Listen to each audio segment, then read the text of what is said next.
You see, something is going to happen. Something wonderful. My God, it's full of stars. Welcome to the Occult Rejects. A very special episode today. This is the first time that I've ever had these two on at once, and they're two of my favorite people to have on. It's always like story time with Robby. Pretty much the same thing if you're messing with Headless as well. Always tons of information when I have them come on and great perspectives on the topic that we're talking about. And finally got them on together to talk about Virgil. And co-hosting with me tonight. If I was having Robby on, I gotta have Teresa on, so felt it was only right. So we got her on for story time as well. So awesome, my favorite time. Yeah, right, exactly. Yeah, this time it's just a little bit more at night, but I guess story time, that makes sense. So yeah, bedtime story time. Yeah. Perfect. Real quick, I mean, I know there is a bunch of us here, but real quick, because there's also new viewers, especially on video platforms and on the podcast. Maybe you don't know who everybody is, but we'll start off with you, Teresa, real quick. If you just want to introduce yourself and let people know about your other work that you do as well. Sure. So thanks for having me for this. I'm very pumped. But yeah, people can find me also on the Spiritual Gangsters podcast, all the major podcast platforms. Instagram, that's just my name, Teresa.Cassar. And then on Twitter, I am TS Gangsters Pod. Yeah. Awesome. And I'm pretty sure your stuff will be on the bottom. And then we'll head over to you, Headless. Let everybody know what's up with your show and what you're about. I'm the Headless Giant. I have multiple lives that I try to do during the week. And I'm talking about Virgil. There's my last episode, I was talking about satanic pop music, and that was a great episode. So if you look up satanic pop music, Headless Giant, you'll find some interesting stuff there. So check that out on Twitter and YouTube. Awesome. And Robby, last but not least, let everybody know what's up with you and where they can find your other stuff as well, your audio. Yeah, generally, I'm an artist. I mostly do art. And then in my spare time, I do a lot of research into various, unseen, hidden, occult, esoteric topics in regard to symbolism and history. If you want to check out my art or any of the podcasts I've done, you can go to my Linktree, which is RMARX, one word, and that'll pull up all my links. Awesome. Yeah, I'm pretty sure everybody's links are in the bottom. If not, I will add them after the fact. Actually, the idea came from this is because Headless actually had hit me up and, I think we were talking and it was just random. And he had mentioned that he had Robby coming on. I was like, oh, holy shit. I was like, wow, that's awesome. That's, And then he had told me what the topic was. And it's funny how, like, I've obviously known of this person's work, but just did not know exactly who was it attributed to. But I had just like recently came across the name myself, and like I can't remember exactly what it was, but I'm pretty sure I was looking at the OTO Gnostic Saint list, the list that they have for saints, and it brought me to somebody that when I clicked on it, it happened to mention that they were influenced by this guy named Virgil, and it made me think of Walking Dead. So I clicked on it, and then I was like, oh, okay, all right, I've heard of this guy's work. I just never knew who he was, and then a few weeks later, Headless brought him up about talking about him with Robby, and I was like, oh, this is perfect timing. I was like, maybe we could schedule both of you on my show to kick this topic around. So, this was inspired. I was listening to your interview with Robby, and he mentioned Virgil and how he was connected to all this stuff. And I'm like, I got to get him on because this is actually really intimately linked with my work and Operation GCD's work on the Society of the Cincinnati. And I think Virgil had a big deal to play with that. Now, Virgil, in a lot of ways, is very unappreciated in this century. Like, very few people are actually like acknowledging him. He's more of a background character, but I think he was very central when it comes to the founding of the United States, the Society of the Cincinnati, and all the rest of that stuff. But in the tradition of Virgil and people who like his poetry and everything else, I'm going to do a little bit of Libranomancy. Now, Libranomancy is where you flip through a book and you find a line out of his poetry and you read that, and it sort of reads your future. So I'm going to do that. I've got Virgil's Georgics right here, or Georgics. This is where you get the name George from. It means, of the land, or agrarian, pertaining to agrarian stuff. So I'm going to close my eyes and flip through it. I'm here on page 95 in Virgil's Georgics. This is the third Georgic, and here we go. Over their shoulders, even as they flee, two monuments of Rome's past victories seized from foes faraway places in the world. It's 3 lines. Over their shoulders. It's interesting because I just got done reading a section where he mentioned the Greek Noah. And the Greek Noah threw stones over his shoulders to create humanity again. The dragon's teeth that rose up as a crop of men. It's almost like people looting Rome are actually creating new people when you put the two together. That's really interesting that you mentioned that, because like this image just went through my head. I can't remember who did the art of it, but there was like somebody, I think I was going to cover, or I did, and they had a very interesting picture where like this person was holding a bag that had boxes in the bag. It was like very weird. It almost looked like stones, chunks of stones in the bag, and I was like, that's got to be for a fucking reason. I don't know. Just what you just said right there, like brought back a flashback of that illustration in my head. Sorry. That's interesting. Yeah, the Greek Noah created a race of people called the Leleges, or the new souls, and so that's something very important when it comes to Greek mythology, because you had the old souls that came from the line of the Titans. And then you had the new souls, which were made by throwing these stones over your shoulder, which, it's a different take. It doesn't sound like Noah, but that's the same character. Right. Robby, do you want to give us an introduction to Virgil and his work? Yeah, sure. So now when we get into Virgil, the Eclogues are his earliest attributed poems, and that's from about 41 BC to 37 BC. But his more famous works are the Georgics, which you just pulled that line from, and the Aeneid.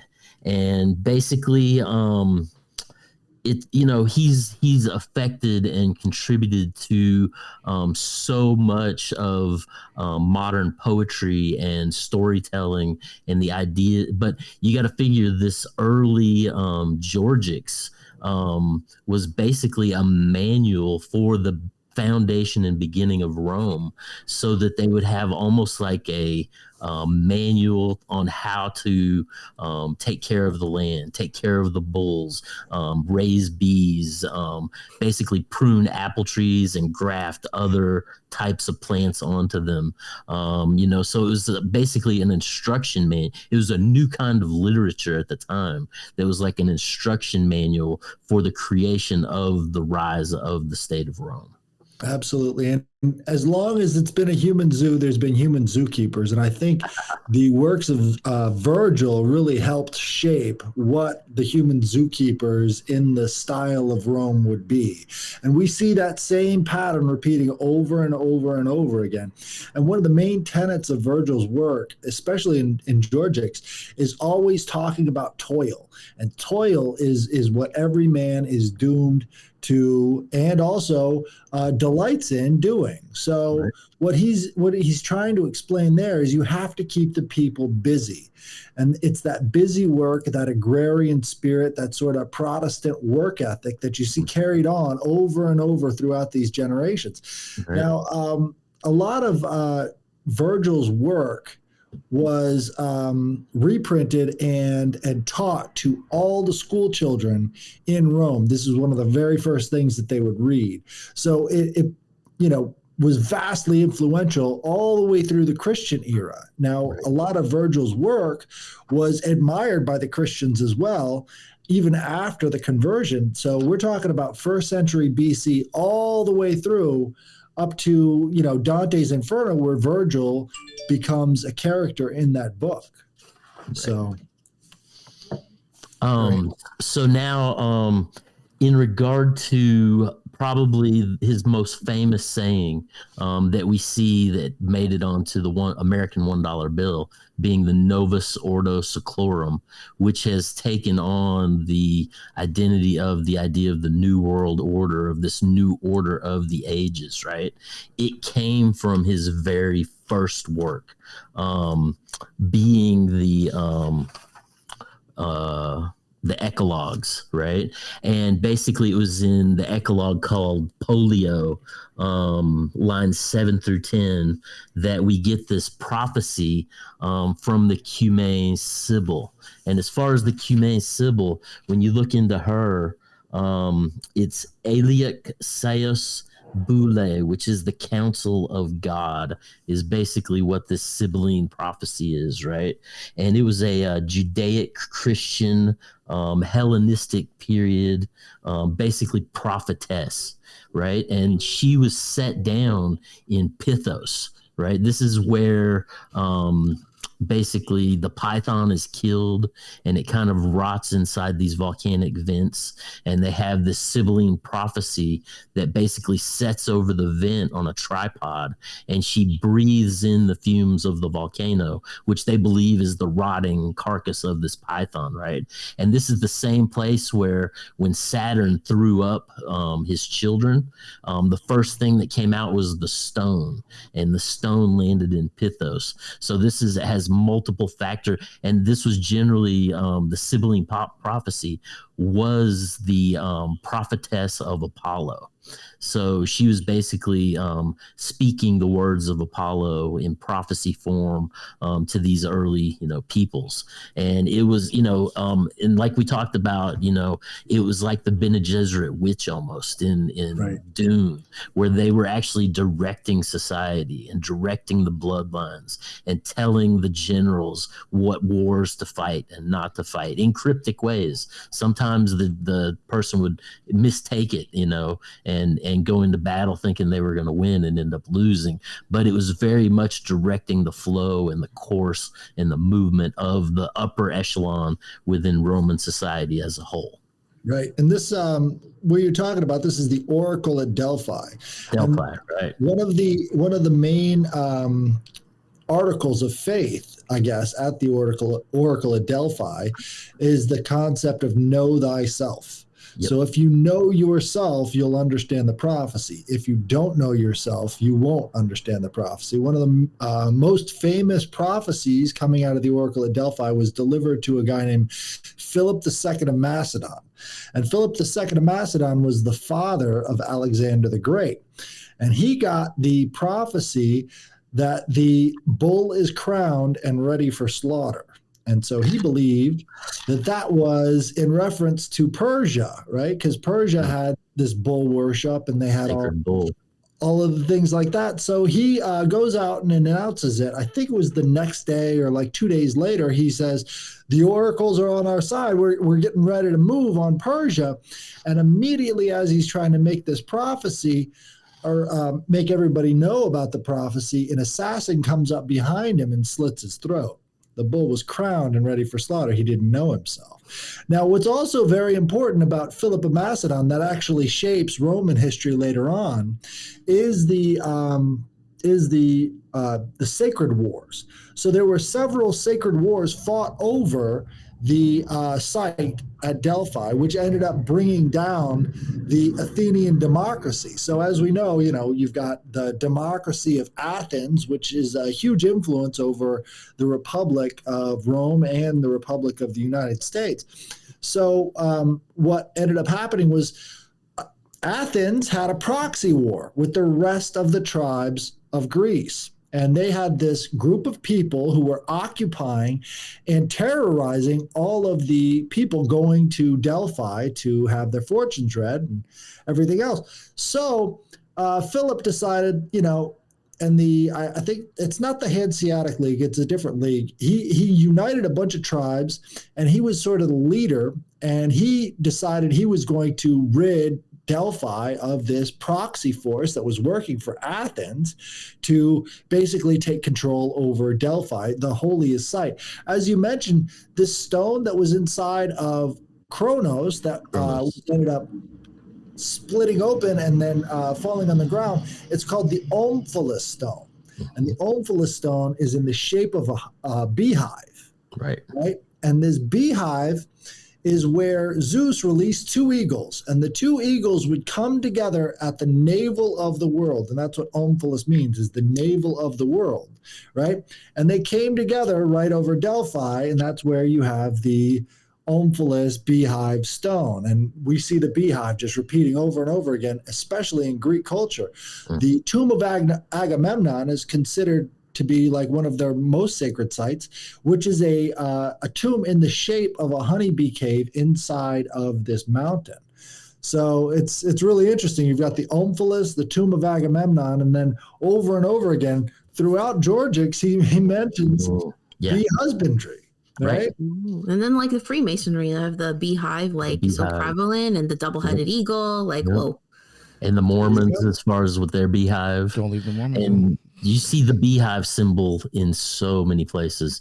And Virgil actually, when you read it, it's some of the most beautiful poetry as far as instilling, visions in your mind. But he's actually teaching you and telling you, and he speaks on how to revivify a dying bee colony. And he talks about, all the miscellaneous aspects of the natural forces that are affecting and why to sacrifice the bull. But anyways, the most famous of his little sayings, which is where we get the Novus Ordo Seclorum, or we actually get the prophecy of Jesus, a lot of people think, or the Antichrist, is basically from his polio in the Eclogues, which are his first works, lines 7 through 10.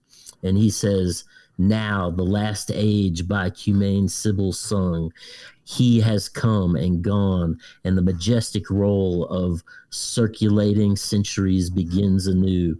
Justice returns old Saturn's reign, with a new breed of men sent down from heaven. Only do thou, at the boy's birth in whom the iron shall cease and the gold race arise, befriend him, chaste Lucinian, 'tis thine own Apollo reigns, and in this consulate the glorious age, O Polio, shall begin, and the months enter on their migration, on their mighty march." So this is basically the prophecy that they thought was divinely inspired. That was the prophecy of the coming Christ child, being that new race sent down from heaven, right? So this was, people said he was divinely touched. He was a symbol, prophesying himself. And this is what got the attention of the state of Rome to basically bring him in and start writing propaganda for the state of Rome. Right. And the most important piece of propaganda was the rewriting of the Iliad, right? Yep. Which would be his last work, which is the Aeneid. Right. And in there, you get the Iliad, which is the perspective from the Mycenaeans, right, or the Greeks. Mm-hmm. And in the Aeneid, you have the perspective of the Trojans. Right. Both groups, the Greeks and the Romans, agreed that the Romans came from Troy, sailed around Greece, and landed in Rome. Right. So what they're saying is that Rome is the continuation of Troy. And that's a very important part of history that a lot of people seem to miss out on. It's mentioned both in the Aeneid and in the Iliad.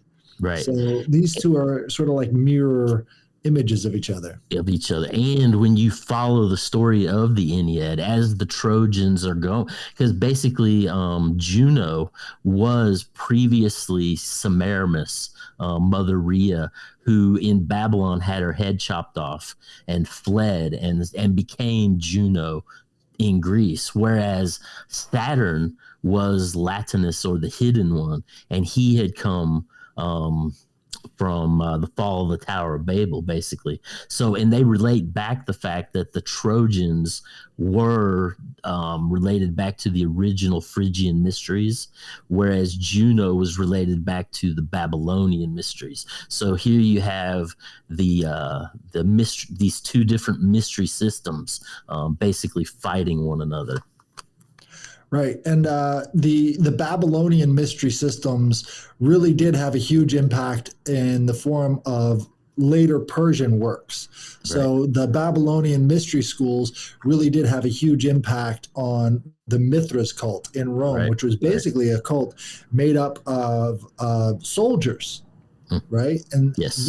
that's a very important thing to note, because I don't think that really stopped with Mithras school. Right. No. So this goes straight into the Society of the Cincinnati, because it's a society for soldiers, right? And they sort of keep that same methodology in how they do it, with a little bit of an agrarian spin on it, being that Cincinnatus is the sort of the farmer emperor, right? Mm-hmm. And that's totally Virgil, because, Virgil has everything about agrarian life and how the gods relate to these different parts of the year and how they help the fields to grow and all the rest of the stuff. So it's very interrelated.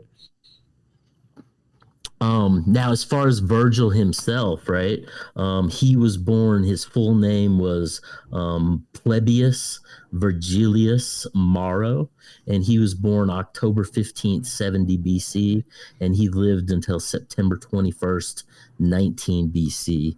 And he was basically the height of the Augustan period of Roman literature, which was basically the classic Roman poetry under the reign of Caesar Augustus. And let's see, his again, we said his three major works were the epilogues or the bucolics, the Georgics, and the Ennead. Now, Microbus says that Virgil's father was of a humble background, but most have found that he was of a higher status. He was an equestrian horseman, landowning family, and supplied Virgil with a good education starting at age 5. And Virgil studied rhetoric and medicine and astronomy, which he abandoned for philosophy. He was seen as his classmates called him Partinius, which means the virgin. He was kind of really self-withdrawn. He was very shy. And there's a lot to lead you to believe that he suffered from bad health all his life, and he was kind of an invalid, right? But nonetheless, Octavian, when the general Octavian paid off his troops in land, part of that land that he paid off his troops with was actually Virgil's family farm, and Virgil lost everything he had, and that was basically the motivation for him to write the Eclogues. Right. He had other plans, but at that point, there was no going back. You either become a writer or you had nothing. Right. Because he had nothing else. Yeah. That desperation really does spur those creative. It does. Yeah, it does. It's the creative juices flowing, and that's certainly what he was doing there. Yeah. And like I mentioned before, in the Middle Ages, they recognized these prophecies of Virgil as being the start of Christianity in Rome. And this is, three centuries before they finally adopted it. And what's interesting is another work that I've read through is Apuleius's Golden Ass, or Metamorphosis.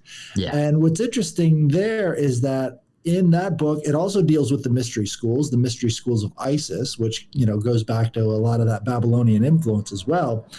But it also talks about this donkey. Like, he transforms into a donkey, and then he goes through all of these things. Now, they called the early Christians annulators, or worshipers of the donkey. You see the donkey on Palm Sunday, and you see the donkey reoccurring, like Balaam and the donkey, reoccurring over and over again when dealing with Jews and Christians.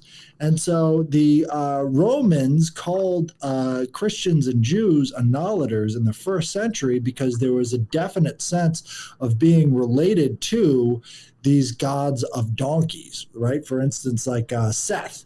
So Seth is the third child of Adam and Eve, which is where everybody supposedly comes from. And it's also the Egyptian devil. So it's, these two things. And so the allegation of annulator goes back all the way through the Old Testament and up into the New. Mm. Now, the two most famous works coming from Rome in this sort of time period, both really have Christian undertones, which is interesting because it carries over. And you see the rising of this idea of this Christ child starting to come in to play in the vernacular of the historical movement, right? Now, when we get to the Ennead, which we were just talking about, it's an epic poem after like the Iliad and the Odyssey. At this point, Virgil was seen to be divinely inspired by everyone who read him. Like you said, they translated it. It was in the schooling. It was in the rhetoric systems. It was in, and then he was asked or commissioned by Caesar Augustus to basically compose the Ennead. And it was written in compliance with the emperor as a piece of state propaganda, underlying the founding of Rome. And we talked about, Juno and Saturn. But yeah, let's see. Where do I want to go with this? Another interesting point is that before they called it Washington, D.C. Yeah, it was called Rome, Maryland. And it was what's interesting. It was also called Saturnus. What? Saturnus, right? Yeah. Pretty cool, probably. But they called it Rome, Maryland because there are 7 hills in Washington, D.C. And, the time period from the original colonies to the founding of the United States was over 3 centuries, right? We're talking 1492 all the way up to 1776. There's a lot of history there and a lot of mystery schools and a lot of elites working in this direction because of people like Virgil. Right. And unless we kind of understand that, we're really never going to see the picture that they had in mind when they set this place up, Right. So taking that into account, I think this is one of the reasons why Virgil should be very closely studied, because you'll find him all over the place, all over the place. And as far as that founding of DC, when you go back to the early Kabbalists, the most sacred number in Kabbalah is 888. So if you add 888 with 888, the positive and the negative, right, you get 1776. And they believe that it was that 1776 BC was when, Joshua, the successor of Moses, basically came into and claimed the promised land. So the significance of the 1776 foundation date at that time, it was like reestablishing this idea of this divine empire, basically. Right. Well, just to note, the commenter mentioned Romulus and Remus. Romulus and Remus was after Troy had fallen. What happened is they migrated from Anatolia or northern Turkey all the way over to the Italian peninsula. There were people already living there, already had a civilization called the Etruscans. Now, the Etruscans were not Romans, right? The Etruscan king was overthrown by the Roman emperors, right? So that was sort of the Romulus and Remus thing, is the wolf is like eating this old empire of the Etruscans. But, at the same time, the Etruscans had so many different influences. Archaeologists don't know what to make of the Etruscans. They keep saying stuff like, well, they had a lot of influences from the Greeks. But how do they know that the Greeks were actually influencing the Etruscans and not vice versa? Vice versa, yeah. You know, there's a lot of evidence to show that. So there was a very rich interplay of cultures going on at this time. I mean, like, way back. And so, okay. I have a question for you guys. Okay, because you know way more about Virgil than I do. I was surprised to learn because I know mythology a bit, but I was surprised to learn that Virgil wrote the Aeneid at the beckoning of Caesar Augustus, basically as a propaganda fluff piece to make the origin story of Rome better and like more glamorous, right? Which seems sort of like the United States. Oh yeah, also. But it tied the foundations of Rome back into these ancient bloodlines, right? You know, we glamorized it with a turkey and cranberry sauce.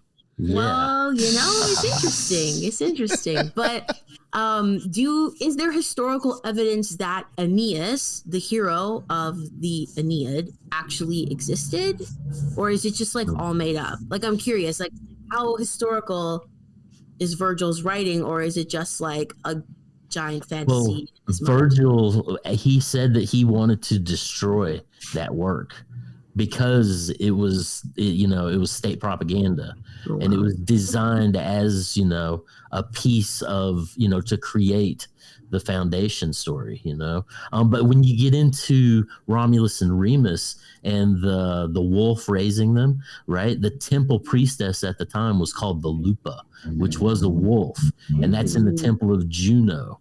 So, you know, there's also the idea that one of these temple priestesses of Juno was actually the one that raised up Romulus and Remus. So it is a wolf mother, just not a real wolf. It's a human lady wolf.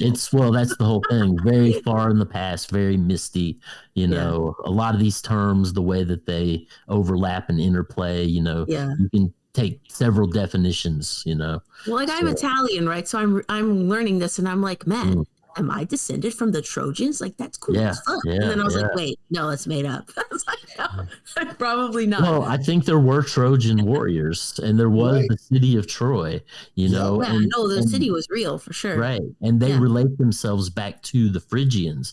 And with the Phrygian mysteries, that is basically the origin of the word Saturnus. That's the origin of the word mystery. That's the origin of the Phrygian hat, of the Saturn, you know, the Saturnalia, as well as the Phrygian hat of the French Revolution, you know. So we can see these ideas carrying, you know, right up through history, you know. Well, and then it gets even weirder. It does. Yeah. And even in the Aeneid, when Aeneas goes to Carthage, right, and then ties in like the history of a whole other empire. Yeah, that's when he makes the agreement with Dido. Who goes back to, I believe it was the Carthaginians. And basically when Aeneas leaves Dido, she ends up killing herself, you know. Yeah, and she curses like the land or whatever. Yeah. So, but so now when we get into that that Novus Ordo Seclorum and the various terms that we see transitioning to the Great Seal of the United States and the foundation, as far as, you know, ideas relating with this mythical foundation of Rome, strengthening those ties to the past bloodlines. Very much we see the same thing in America, and tying back to those same ideas and the same, you know, thoughts coming out of Mesopotamia and Phrygia. Same hat. Yeah. I mean, even now the intelligence services for the United States, on their logo, they have the Phrygian hat on top of a pole.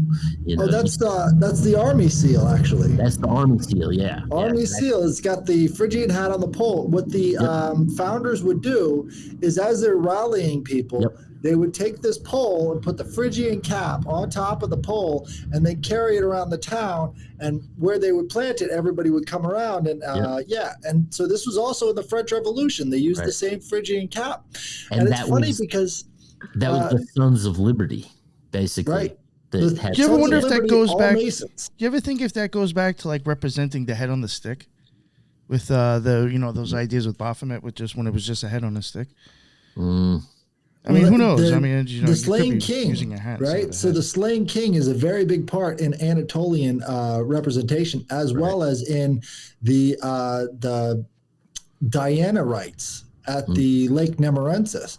So there was a series of books called The Golden Bough, where they talk about the Slain King, right? And so the Slain King is this idea that you've got this king of the grove, right? And then a escaped slave would come and grab a bough off the top of the tree and then challenge the existing king so that he could become the king. And then they would fight each other to the death. Whoever wins gets to be king of the grove. Now, what's interesting is at this grove, you've got this Lake Nemi, which is a reflecting pool. Now, Diana is also syncretized with Artemis. And what we find on top of the Capitol building is this Statue of Freedom, which looks exactly like Artemis. And then what's in front of this Statue of Freedom? It's the reflecting pool, right? Just like at this grove. And when we see them doing impeachment trials, they have a mock human sacrifice ritual where they're doing this thing where they're pretending like they're in a funerary procession going from the House to the Senate building or from the Senate to the House building. I'm not sure which, but they've got this fake funerary procession for the impeached president, which is the same sort of ritual that we see at Lake Nemi over in Italy. So there's definite contrast there. And the King of the Grove thing, I think it lasted up until Nero. It was one of the out-of-control emperors. It was either Nero or the guy who married his horse. I forgot his name. Oh, you thought Nero was a little out of control? It starts with the C, I think. Caligula, maybe. Caligula, there you go. Yeah. I think Caligula rigged it so that he could have his guy in there as the King of the Grove. But that, I think it goes back to Etruscan times as well. Right. But these groves were very important. And it's funny because in the Old Testament, they talk about how they're going to burn the groves of Amalek. Right. But they didn't have groves in that part of the world. They were talking about the Greeks. They were talking about the Romans. Those were the people who had the sacred groves. It wasn't the Amalekites. They were more Babylonian, And that's in the groves is where you get Zeus handing down the lion skin to Orion, Hercules, basically. Samson. Again, back to the ideas of the mysteries and the man, the death and dying man rising and becoming the sun man, basically represented by the lion.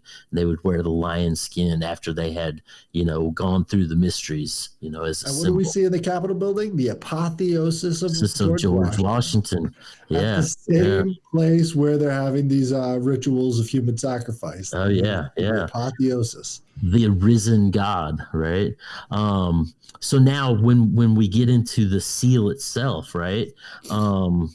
Let's see. I just had it right here. Okay, so the Great Seal in 1776, a committee appointed to design the Great Seal consisted of Benjamin Franklin, Thomas Jefferson, John Adams, and it had the terms Annuit Conceptus, Novus Ordo Seclorum, and E Pluribus Unum, all three terms coming from Virgil, right? And the first three designs were rejected. And then in 1782, the fourth design came from the Secretary of the Continental Congress. His name was Charles Thomas. And he said that it was brought to him secretly and anonymously in the night, right?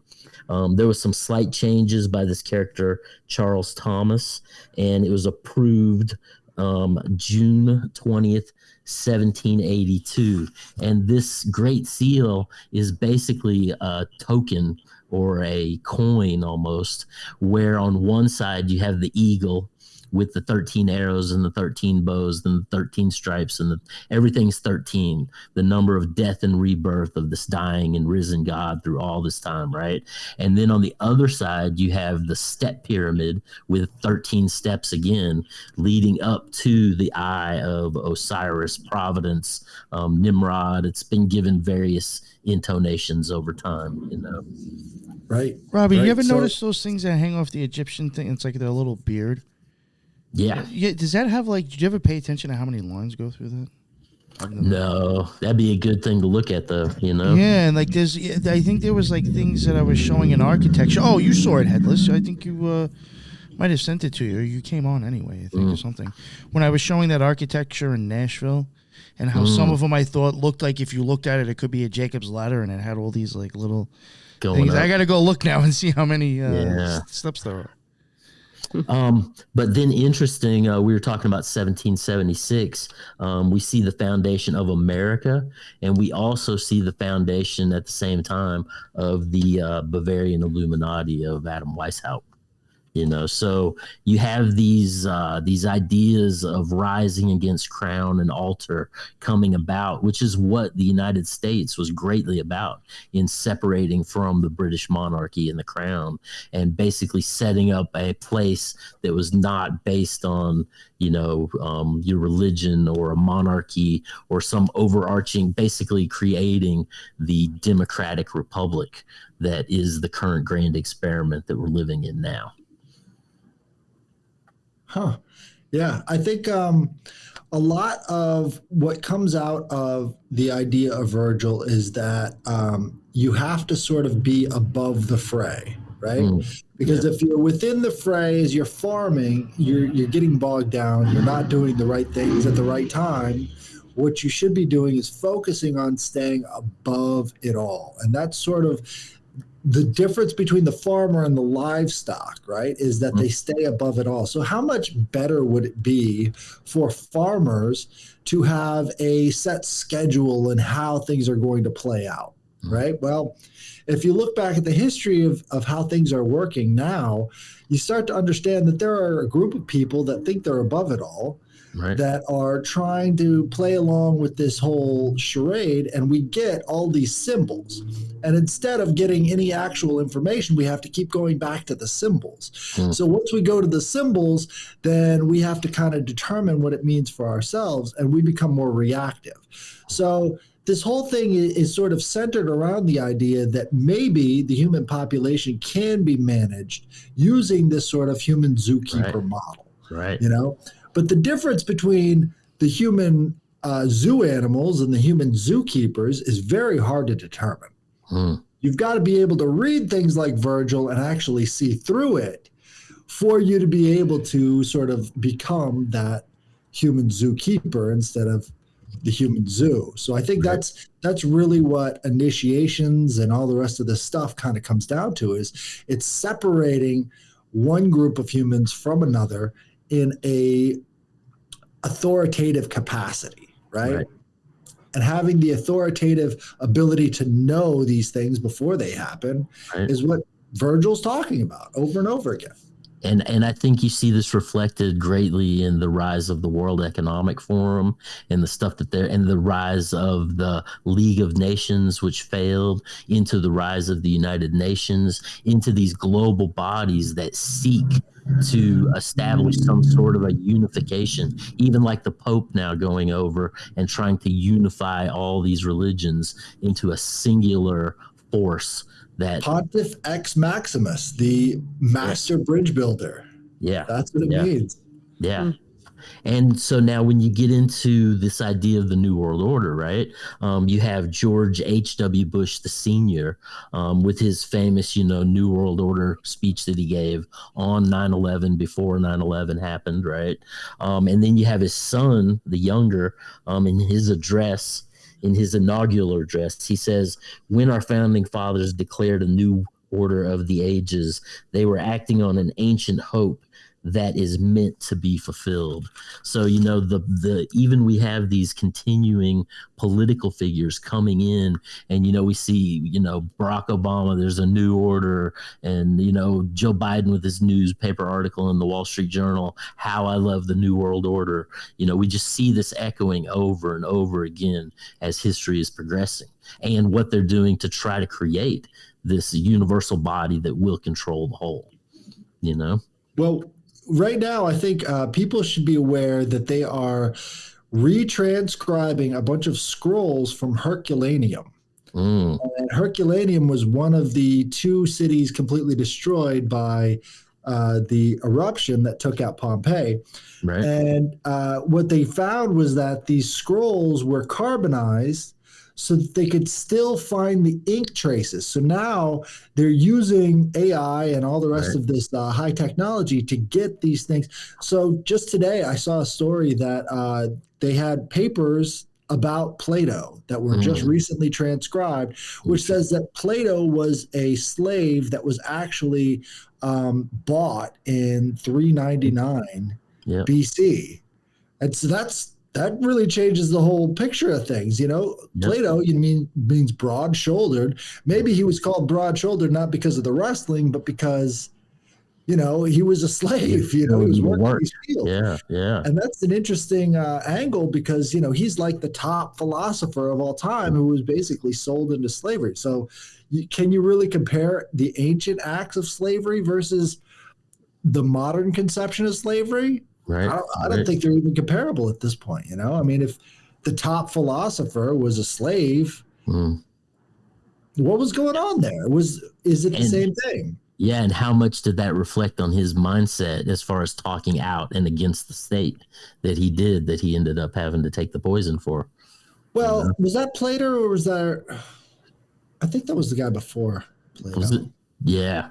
It's a lot of characters. That was the second one, and then the last one is Aristotle. First one. Yeah, Plato. I'm pretty sure it was Plato that took the poison. I thought it could be. Not sure, but that makes sense. They called him a Socrates. Someone in the chat said Socrates. There you go. Yeah, they called Socrates the atheist, and it's like, how is he the atheist when he's acknowledging the gods and all the rest of this? Right. But that's the thing. It was a common practice back then to anybody that the state didn't like, they called atheists, right? So they called Jews atheists. They called because they didn't. Kind of like they use Zionists now. Yeah. It's all now we just have different words for it, right? Right. So now, the saying "annuit coeptus" that's on the dollar bill is from the Aeneid, book 9, right? Where it's basically a prayer of Alcestis, the son of the hero Aeneas.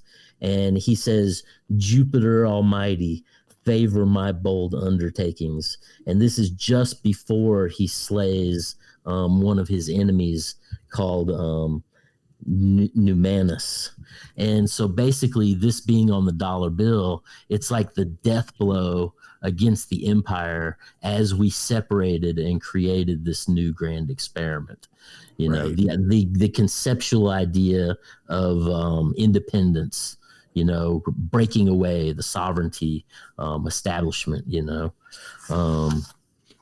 then you go back to Francis Bacon, who was the one who was behind the original colonization of America, who wrote The New Atlantis, and talking about the rise of an illuminated age. So there's been this consistent appeal within authorship of ancient writers to bring forth this utopian idea of this future Novus Ordo Seclorum, this new world order that would be established in this enlightened age when Apollo came back to rule in a new age of Saturn, essentially. Right. Yeah. Right. Well, I mean, I think that we see them as sort of chasing the prophecy.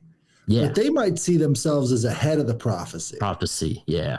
Right. So they're constantly saying, well, we need this and we need that. But that could already be a smoke screen. They could have already set in place these things. And this is sort of like the hint. If you want to be on the winning side, you've got to get with this, which I think is a brilliant piece of propaganda. If you want to be on the winning side, you have to be looking at these authors who, say things, Yeah. Well, who knows if they actually did it? I mean, it could be that they try to establish a world government when they run out of other ideas. That sounds even like political parties. Like, well, let's try and make a world government.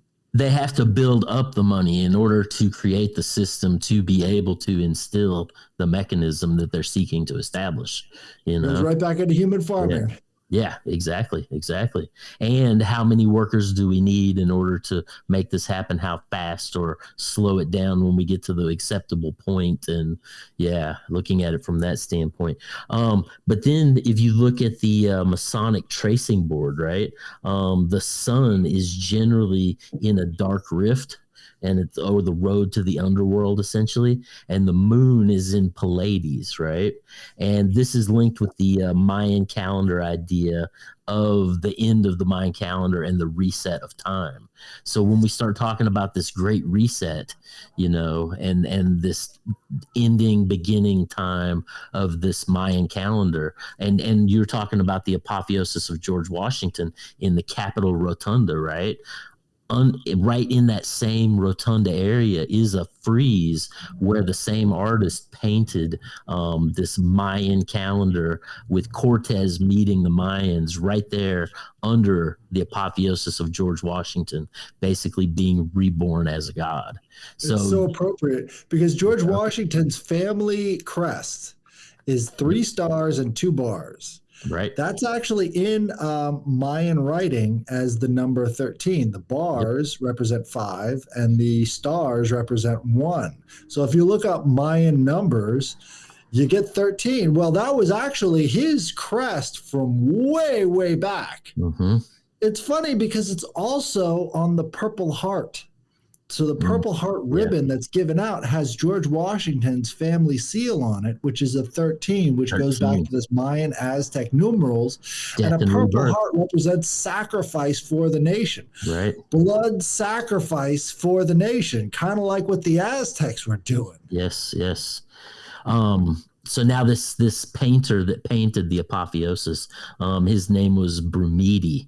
And he basically and when you look at the Mayan calendar, right, it has 13 steps or cartoons that are 19.3 years each. And at the end of this cycle, if you start at 1776, over the 13 steps, the resurrection date is 2026.9. So, and this is when basically you're supposed to have the resurrection of this character, Bolon Yak Taku, who is basically the character from the underworld, very much like Apollo in the bottomless pit in the Revelations. You know, the Revelations. Yeah. And again, this is when time is supposed to reset. So there's all these philosophies that are kind of culminating about this idea of this resetting of the time, right? Which, like I said, ties in with the Great Reset. So 2026 it is? 2026, if you start, well, it's argued. You have to determine exactly how. I've seen different numbers of years for the cartoons, but if you take it at 19.3 years, it's supposed to be 2026.9. Pretty close. Yeah, and that gets into, I have here the Order of Quetzalcoatl, recognized by the Masons, and the Mayan Freemason system. Definitely. And basically both of these lines tying back to Atal or back to Atlantis, essentially. Another group that does have like offshoots of people that JJ Vance has covered it on my own on my show, that he's like an ex-Mormon. He was brought up Mormon. The Mormons even have a small little group of kind of like a sect that do travel to the Mexican pyramids to kind of worship Quetzalcoatl as Jesus Christ. Right. And what was it, Crowley, when he was initiated into the 33rd degree, it was I've heard Mexico City by a Mayan priest who initiated him into the 33rd degree of the Freemasons. I'm not surprised. In this 68th Convocation book, which is a meeting of Freemasons, Illuminati, the Rosicrucians. Rosicrucians, yep. In Pennsylvania, in a little place, I forgot the name of it, but they all got together there, and the only notes we have is the 68th Convocation. And it's funny because they had, 67 other meetings before that of all of these groups coming together. And in the 68th convocation, they say, never take the vaccines, never, ever take the vaccines. And this is in 1916 when this came out. And they're telling people not to take the vaccines back in 1916. And they're also saying that a pyramid of fire will be discovered. And they also have the completed rear it was both sides of the American seal. And the American seal wasn't officially recognized until FDR. Right. And so it wasn't really known what the official seal was going to look like. We had, sketches and stuff. And so when FDR finally approved it, it's the one from the 68th convocation. So these guys are at the heart of business, right? And they're talking about this pyramid of fire. Now, what's funny is that in 2015, a diving expedition found a pyramid off the coast of Cuba, really close to that sort of peninsula right there. And it was like a mile off of Cuba, and there's a pyramid under the water being talked about in this 68th convocation book, right? So how would they know about this pyramid that's under the water that, I don't know. But anyways, I haven't seen anybody talk about that. And that's one of the most interesting things to me is like, what is this group passing on? Is this an oral history that goes back to the time of Atlantis that they have? I mean, and then you think about people like Virgil, and then it all kind of, what if these people are just leaking certain stuff as a recruitment, factor? Right. Well, and then getting into that whole idea of the turning wheel of the heavens and the five, petaled flower of the Rosicrucians is the same five-petaled flower of the Lutherans, is the same 5 ages of the Mayan calendar.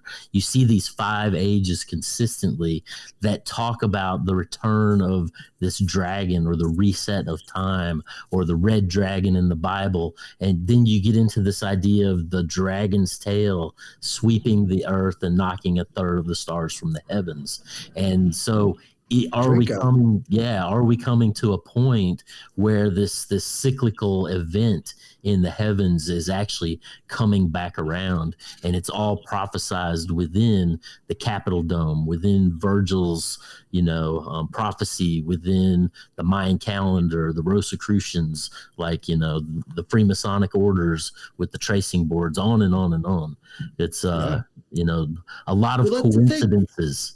In the ancient world, like Gobekli Tepe and the Egyptians and everything else, you've got this obsession with keeping time. And then you come over to the Americas, you see that the Mayans have this absolute obsession with time. And then for some reason it fades away. We don't really see it anymore. Like societies aren't really obsessed with keeping time anymore. Right. And we see them going from the Gregorian calendar over to the Julian calendar, or vice versa. Right. From the Julian calendar over to the Gregorian calendar. And we see them almost not care about time anymore. Like you'd think these elite families that trace their history back to the time when, they were basically just tribes trying to figure out what time it was. Right. Why were they obsessed with trying to figure out what time it is? Have you ever thought about what day it actually is? Maybe that was the point. Maybe that was the point of the Gregorian calendar, was to confuse, make people like us completely confused about time. Yeah. So we don't know what day it is or whatever, and they know, but we don't know. And I know in the past they've actually taken calendars and overlaid them to make days and wars that happen completely disappear from the historical landscape, because those days no longer exist. Right. So when you start playing with, and this goes back to Sethos coming into Egypt, the pastoral, basically merging the sun calendar with the moon calendar and playing with these ideas of what time is as a whole, Right. And I think that's the big thing, because Virgil, the very first thing in the book, look at the stars. Don't trust other people when it comes to this stuff. Look at the stars. The stars are your clock. Right. So, and so literally. The great sky clock, as Marty Leeds would say, But now when we get into this idea of apotheosis, right? when you go back to Apophis, essentially, who was Apep or Apepi he was in the Egyptian deity who embodied darkness and disorder. Typhon.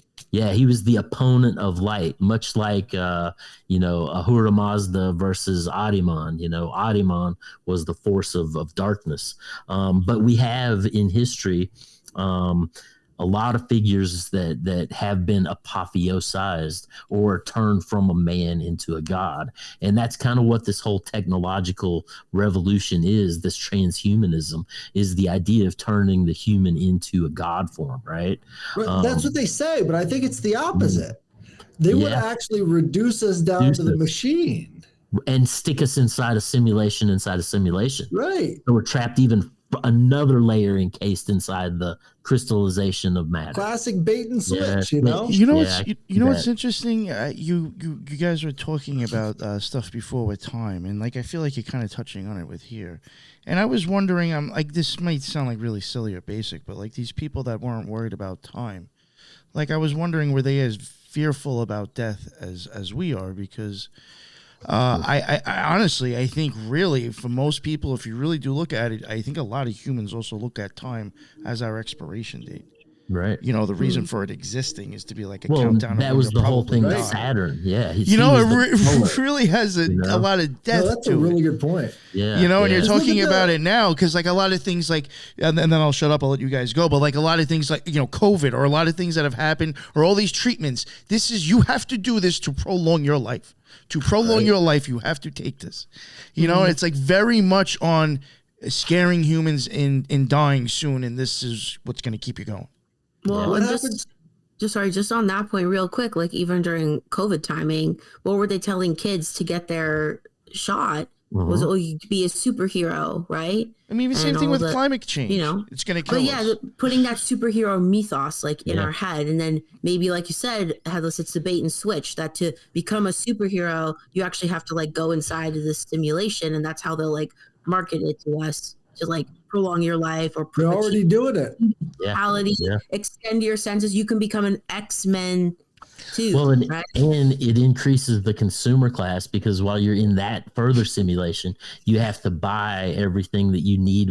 So they're just creating another marketplace for capitalism. De Blasio place. Or the Mammon system, the Babylon money system. Oh my Absolutely. God. But so now in the history, right, we have Voltaire, who is basically behind the idea of the crushing of the altar and the crown, right? That fomented the ideas of the revolution, the world revolution that was happening. And basically he started both communism and libertarianism. Yeah. All in one fell swoop. Right, That's so crazy, It's an interesting correlation you make, Headless. Yep. And he was a saint of the Jacobins. Who sought to overthrow crown and altar, right? And he actually initiated the High Jacobins and different kings and queens into a Mithraic mystery cult. Voltaire did himself, right? He had his own mystery cult, which is so crazy because what happened to it? They're like, oh, no, it failed. Of course it failed. That's exactly what you would tell us. Yes. But then I also came across a poster of the Apotheosis of Napoleon that I should have gotten it when I saw it. But then, that leads us right up to the Apotheosis of George Washington. So when you look at the idea of this dead and risen God, right, going back to the ancient Egyptians and the phallus of Osiris and the belly of Isis, right, we have the obelisk in Washington, D.C., which is the phallus of Osiris, and then the Capitol dome is the belly of Isis. And in that rotunda is this painting of George Washington being born again as a god in the higher realms, right? Right. It's an egg, right? Yes, it's an egg, back to the idea. Egg. The way that you achieve apotheosis is by hatching from the egg. Yes. Right? And that's the whole idea, is that's the rebirth process. It's like this light within the egg. That goes all the way back to Phanes or Phanes as it's pronounced. Yep. So you've got this. What are those four angels called that they have all over the Catholic Church? You know this, Teresa. They've got the bull head, the eagle head, the man's head. Those are the symbols for the gospel writers. I thought that was on tarot cards. Yeah. Are we thinking of? Yeah, Like it's Matthew, right by Mark, Luke, and John? It's right by the altar. That's one of the interpretations. But it's also like this four-headed angel. Right. I know what you're talking about, actually. I have seen it. I have seen it depicted in like older art. Yeah, there's also some speculation that it's the four classes of the angelic forces. Oh, maybe. Right, they're all merged into one thing. One, I'm actually wondering and if they've got Elder drew that. faces on all sides of these podiums and stuff. It's obvious, like that's sort of like this beast thing. That's sort of like that Typhonian eternal light. I'm gonna look it up. And each one of those classes of angels were established at the four watchtowers at the formation. Four winds that basically protect the earthly realm from the forces of Khorasan overflowing and taking over. It's the cross symbolism. It's the four winds coming together, and the man in the center is the king. Equinoxes, yes. Man basically crucified on time and space. Right. And then at the very heart of it is this soul symbolism of the sun. It's like the circumpunct. It reaches out in the four different directions. And at the very core of it, that's the man that sort of becomes, the man in the egg. Yeah. Right. That even goes back to a lot, I think, into eyeball symbolism sometimes. Bingo. Is because the pupil pulls out in four directions, but then screws closed like it's a snake around the egg. And it does look like even the sun's sigil really looks a lot like the eye in the pupil. Absolutely. So with the symbol you were talking about, Headless, it's called the tetramorph. Tetramorph. That's it. Yeah, so now I know what you're talking about. Yeah. It's to represent the four gospel writers and also the four the elements. Yeah. Four elements. Yeah. You've got alchemy right there in the Catholic Church. And it's like, no, we have nothing to do with that. No, it has lots to do with that. Of course. So now Constantino Brumidi, the guy that painted this Apotheosis of George Washington, right? If we look at the painting, he's actually surrounded by 6 elements, which make up the Hebrew Star of David when you pin it down, right? So, and these 6 elements that he's surrounded by in the Capitol Rotunda in this painting, you have Neptune, which represents wisdom. You have Mercury, which represents commerce. Then you have Vulcan, who is the weapon. He created the weapons for the gods, relating back to Cain and the god of the forge or the blacksmith cult. And then you have Ceres, which is agriculture, or Ceres. And then you have Libertas, which is liberty, dating back to Semiramis and getting back into the ideas of liberty and justice. Libertas is also syncretized with Diana. And Artemis. So Columbia, Artemis, Diana, Libertas, and there's another one. Well, and all those go back to the Babylonian Akkadian being Semiramis, Ishtar, Inanna, and the goddess cult of the spreading cult of Isis, essentially. Right. So all these are interrelated, layered on one another, coming out. Absolutely. And I think that's so present in Washington, D.C. And it actually has, like you said, it's all in the Bible as the opposite. Like all of these gods, the ones that are at the core of this are all the opposite of the ones in the Bible. And it's funny because it's like this stuff survived past Christianity within the elites. It's not dead. I think it's because it works. Right. Like you know the tools, you start working on the thing. So if it works, you got to find out how. So now this painting is 4,664 square feet. It's in the Capitol Rotunda. And basically George Washington is being essentially rebirthed as the new Apollo on Earth. And, like we were talking about the ideas of time. The Dolphin King. Yeah. And that's what Apollo was called, as the Dolphin King. It's funny. Delphi, Dolphin. Right. And hearkening back to the Saturnian age of, Chronos, all of those old titans were essentially encased in the cube in the center of the earth. And that's at the 0 point. You think about it, in the very center of the earth, it's timeless because, it's the center point of time. As you move from the center out, time gets longer and longer and longer. And as you go into space, potentially you can leave and come back hundreds of years later within your own lifetime. But that 0 point, that center point in space, it's almost like the idea of the Holy Grail, where when you become apotheosized, I think this is the idea of the one that walks as many, because it was the Holy Grail. It was inside the cave. Yeah. But you switch places. When you become apotheosized, you enter that timeless realm of Saturn, that Saturnian age that's in the center of the earth, encased in the black cube. And then that spirit is allowed to enter into the physical world, per se. That's interesting. And this gets into the idea of when you start looking at the layouts of the street layouts of Washington, D.C. And it was George Washington that actually asked the High Freemason, let me see if I can find his name here. But French he guy. asked, what's that? It was a French guy. Yeah, he was a French guy, right? It was Louis Deus. Are you sure? No. Let's see. Hold on, I'll find it here.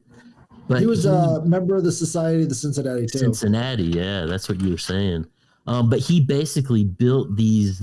Here we go. Pierre Charles Lafont. And he was a French visionary, Freemason. He was asked by George Washington to design the streets. He was a French volunteer in the American Revolutionary War. And George Washington specifically said, design a new federal city on the Potomac for the young republic, right? But when you look at the street layouts of Washington, D.C., we've talked about the owl that's above the White House, is it? Headless? Yeah, so you have the owl, and then you have it's below the Capitol. So it's in the trails below the Capitol. If you just go to Google Maps and then zoom out, you'll see the owl. It's a giant owl, yep. Right. And then there's also a pentagram, an upside down pentagram coming off that in the street plans of Washington, D.C., right? They've got a hexagram southeast of the Capitol. They've got a pentagram, which is actually part of a Kabbalah tree. Right. So that would be the very base of the Kabbalah tree, right, moving upwards. Going up to the Freemason Lodge right there. Right. Well, the Freemason Lodge is right in the middle of all of it. It makes a 90 degree to all of these things. To all these things. Yeah. So it's like we are the 90-degree point of all of it. Right. But that pentagram that's there, when you actually look at it, they didn't finish Rhode Island Avenue. So this is what you call a broken pentagram, right? And I just finished Faust 1 and 2 by Goethe.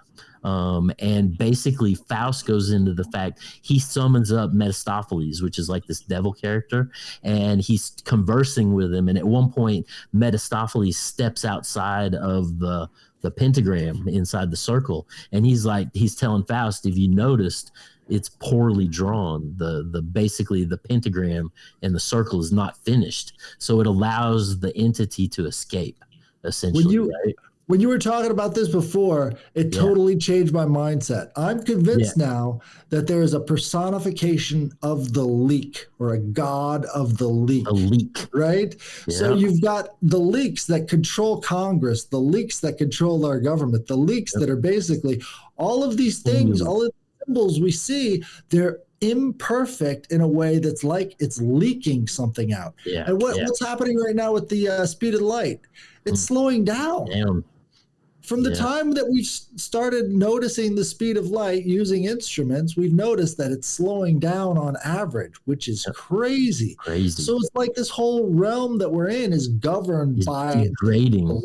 You know what's really interesting is I've watched something recently by Rupert Sheldrake, and he was like showing how I think one point, I think maybe it was around World War II, like the speed of light literally dropped.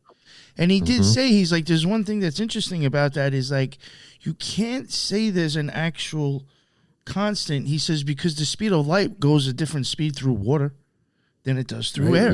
Yeah. He said, It so like what? sure. Yeah, it's a variable. But like, what is it? Like, he was just saying he doesn't believe it's actually what we all think it is. Think it is, but now getting back to Goethe and Faust, right? One of the other interesting things is in Faust Part 2, Mephistopheles, they have like Bacchus come in. There's this grand parade with Pan and the nymphs, and basically this king, this symbolic king, right? And he's upset because his empire is not, it's not growing. It's kind of collapsing, right? So Mephistopheles says, we have this hidden wealth buried inside the earth, right? And he's like, so you can just issue fiat money to build your society up. So this takes the course over decades, right? And this king starts to issue fiat currency and creates such an inflationary mechanism that he creates a civil war within his own kingdom. Nice. So I kind of tie that in with what they're doing with the long-term plan of the World Bank banking model. Yeah, and this was written in the early 18 teens. So around 1803, 1816, around in there. So they know how these money systems work, they know that when you sign on to a fiat currency, you're making basically a deal with the devil. I think we have the oldest fiat currency in existence. Right now. Usually they last about 200 years before they collapse. Yeah. So, they just actually, it was under, was it Barack Obama, where they renewed the Federal Reserve Act because they signed it for 100 years. Yeah. So they signed it for another 100 years. So, they're not going to get another 100 years out of it. Yeah, at the rate that they're inflating it and sending how many billions to all these countries for the war machine, Well, we're on the third bank of the United States right now. Oh yeah.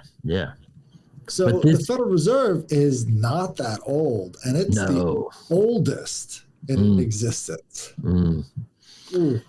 It's So now I was going to get into now around the painting of the Apotheosis of George Washington in the Rotunda, right? There are 72 stars in circles, basically pentagrams that wrap the circumference of that painting, right? And 72 getting back to the 1 degree of the turning of the five. Septuagint. Yeah, the 5 ages, of.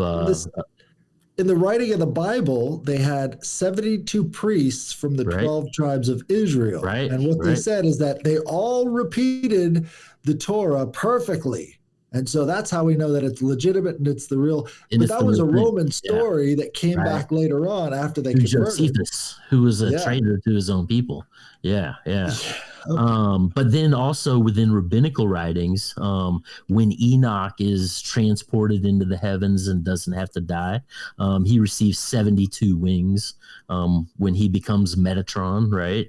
Then he becomes essentially the angel in the whirlwind, which is the Shekinah that we heard George Bush talking about when we were going into Iraq, right? Right. And after the fall of the Tower of Babel, depending on the language, Ugritic's 88, but it was generally 72 of the children of Nimrod that took over rulership of the earth, right? Because God had basically stepped back and allowed Samael, the Lord of the Air, to rule over this realm, right? And then the King James Bible, we have either 70 or 72 scholars that basically determined the number of books and edited it all together. But that 72... 72 goetic demons. G. The goetic demons. The Septuagint, the Latins called it a big G. The big G, yeah. What does that go straight into? And then you've got the 72 tiles on the floor of the Masonic Hall and the chessboard. Yep. And is that also how many tiles are on the chessboard? 72. 72. I thought it was 72. I think it's 72, yeah. And that goes back to the idea of the exchequer. They used to use those chessboards to basically count money. And there was a secret it was called the Knight's Tour, where if you knew this, you could like run the knight around the whole board in so many moves, and that was a secret communique that you were in with the school of the money, you know. 64 squares, 8 by 8. Is it 64? Okay, yeah. 8 by 8 though. 8 by 8, yeah. I like that. Interesting. But now, when you go back to Barack Obama, right? He said he would complete his first 100 days in 72 days, right? Mm-hmm. And on the 72nd day, he went to meet with the Pope. And then on the 73rd day, he came back, and the Freemasons, which they never do, they held a big banquet for Barack Obama, very much in the same line as the Mithraic cults with their banquet before the ascension of Mithras, you know. But then when we get into the construction of the Washington Monument, right, it began 72 years after the Declaration of Independence, right? So it was July 4th, 1848, being 72 years after July 4th, 1776. And the Washington Monument, there was 20,000 people at the laying of the cornerstone, which was 25,400 pound block that they put into place, right? And then there's you run across these myths of Benjamin Franklin created a magic square that was 6 by 6 that basically equaled 111 every way you added it, and equaled 666 in total, right? And they supposedly put this magic square inside of a hollowed out stone in the Washington Monument with a Masonic Bible that was bound in a red thread, you know. So getting back into Kabbalah, and you know, I don't think people know how common magic was back then. Yeah. I think that's completely outside of the modern American mind, is that these people were doing magic all the time. They look still at Joseph Smith. Yeah. You know what? If you start taking like probably like, you know, the way the human race has, you know, developed or, you know, expanded.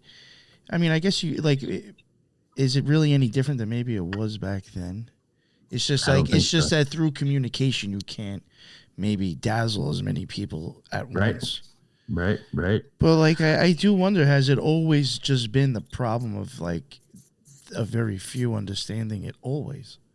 And because of, and then you have to think of it this way, just through, I guess, like, you know, humans going on, the people are going to die off that actually understood it, and you're going to have more people that misunderstand it and then keep pushing the misunderstood idea of it.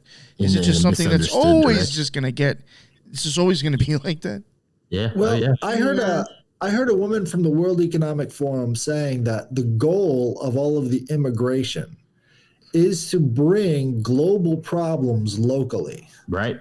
So no matter what's happening somewhere in the world, you're going to have a group of people inside the global village, as she called it, upset and causing problems until they can get a resolution that is good for those people. Right. So in other words, these global villages, which is all of the new cities with all the immigration and all the... You think they're sneaking them in through there?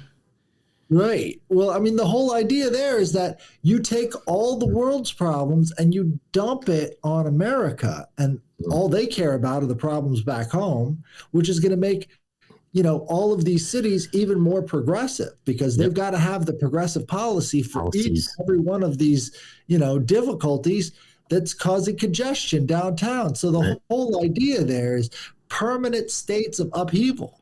Yeah.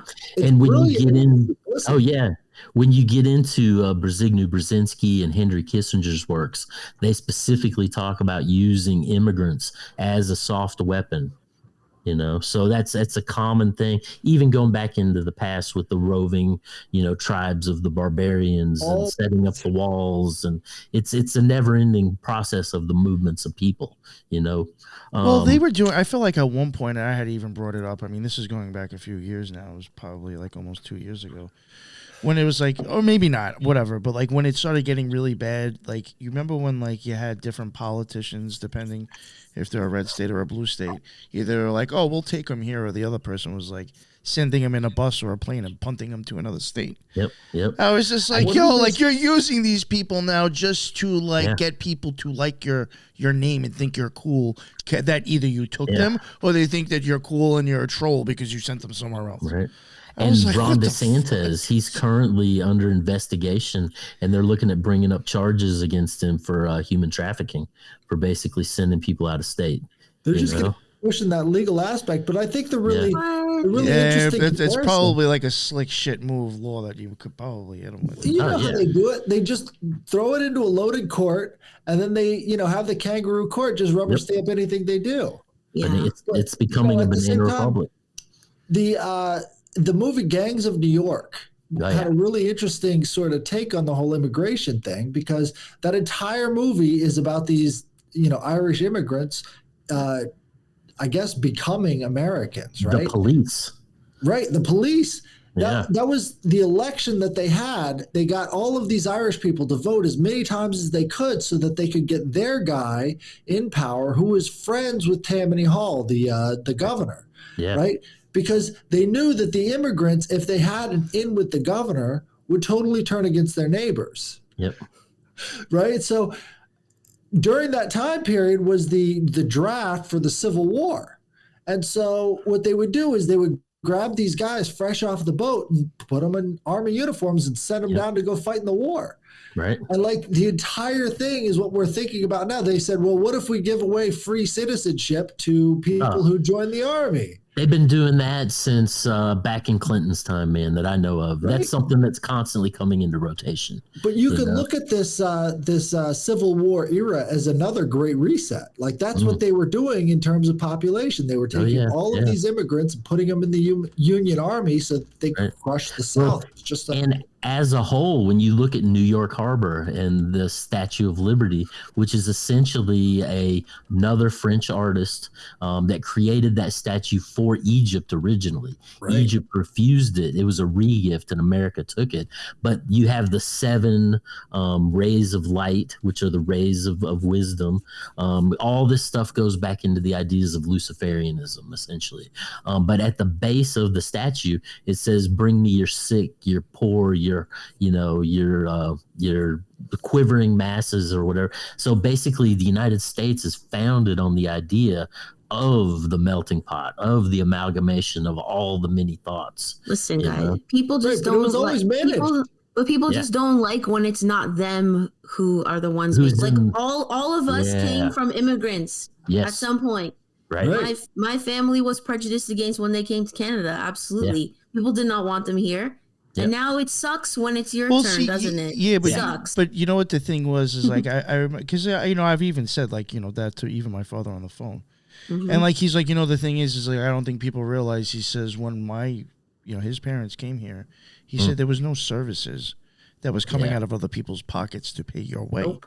Right. So you actually did have to kind of come here with a plan, and possibly money or family already established here. Yeah. Well, that's the thing too. So what was there to catch the immigrants when they landed on the shores of America? Their own hard work. Fraternal system. All of the immigrants joined fraternities. They were in the Odd Fellows. They were in the Freemasons. They were in all of these organizations which provided a certain level of insurance that they used to get cheap health care, right? What do we have giving away cheap health care today? Well, the government, but it's not cheap health care, and it kills you. Yeah. So this is the perfect environment to have as many immigrants come here as possible, because they just got to get their COVID shots. Well, none of them were required to get COVID shots to come in. Not because now. There was liability issues. But once they get that registration rolling, they're going to be like, okay, we've got some requirements. Yeah. Well, so let's get back to the Washington Monument, right? It's the largest freestanding, basically has no mortar. It's just blocks standing on top of blocks, right? But it's the largest freestanding obelisk in the world in Washington, D.C., right? It measures 555.5 feet high, which if you divide that by the foot by 12, right, you get 6,666 inches tall, right? And then it's 55.5 feet wide on each side, square, right? And if you divide that by 12 again, you get 666 inches, wide. So, and then on the inside, I tried to get them to let me walk the steps on the inside going up, because I have read in a couple places that there's 666 steps going up, but they wouldn't let me. But when you take the elevator up or down, if you're going to the Washington Monument, ask them to turn the light on, because they usually don't do it. But inside, when the lights are illuminated, you'll see stones from Egypt. You'll see a stone from the Great Wall of China. You'll see stones from every major. And tell them about the Vatican stone, Headless. Well, the Vatican wanted to send a stone, just like all the rest of these areas of the world wanted to. And so America took the stone and they took it down to the front of the Potomac and they smashed it into pieces. And they took all of those pieces and they dumped it in the river, just to send a message to the Vatican: you don't have any control here. You don't have a place here in this, yeah. It's the stone the builders rejected. Refused. Right? You're seeing two sides of these issues. It can be one or the other, but I think it's important to realize that it's that way all the time. Right. You always have these big gestures that can be taken any way you want to take it. Right. I think that's important, because we're seeing a lot of that today, is these gestures by politicians and people in power. You can take it any way you want to take it. Right. And a lot of people do. Inversion. That's the whole thing. Everything is inverted.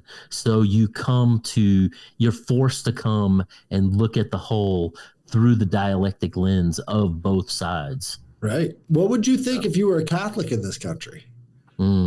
They just smashed a stone from the Pope. That's horrible. Yeah, right. What are they going to do to us?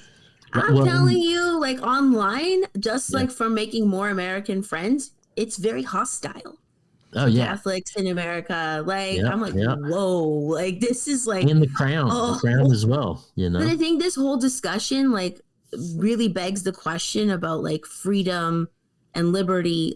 Is that even a moral or a righteous concept actually? Is obedience more important or disobedience? Tracing the ideas of liberty and justice back, right? It was the idea of divine justice and the natural order and function of the turnings of reality, and it didn't necessarily have anything to do with right or wrong, but it was about this inherent sense of truth in all of time, right? In front of the courthouses, that's Themis or Dike Goddard. So all of those goddesses that you see holding up the scales with the blindfold on, that's a Titanides named Themis. Yep. And then you have liberty, where when you get into liberty, justice is very centered, whereas liberty is very expansive in regard to, you can do anything you want, the idea of freedom comes out of that. And then Benjamin Franklin interjecting the idea of happiness into the Constitution, which is so amorphous. Nebulous. It could be anything you want. Yeah. Right. Well, I don't know. The original rebel, the original dissident was Lucifer. Right. So, is obedience or disobedience inherently evil quality? Right. And that's always been the question. Right. It's a big question. So, what are these ideals that America and the Western world in general is supposed to uphold? Right. Is it actually worth upholding? But then in the other extreme, away from monarchy, Sharia law, in the other extreme, you have extreme obedience, and that's not healthy either. Right. So, I think the polytheistic sort of view of it was that you had to be in harmony with nature.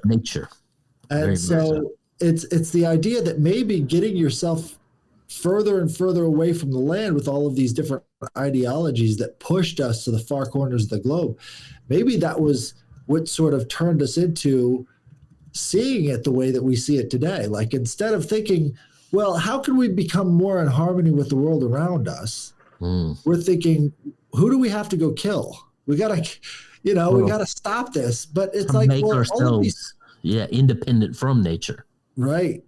Right. I mean, that's what's going on right now with all the patriots thinking, well, maybe I can start growing my own food again. This is connecting their souls back with the land. That's important. Earth. Yeah, that is important.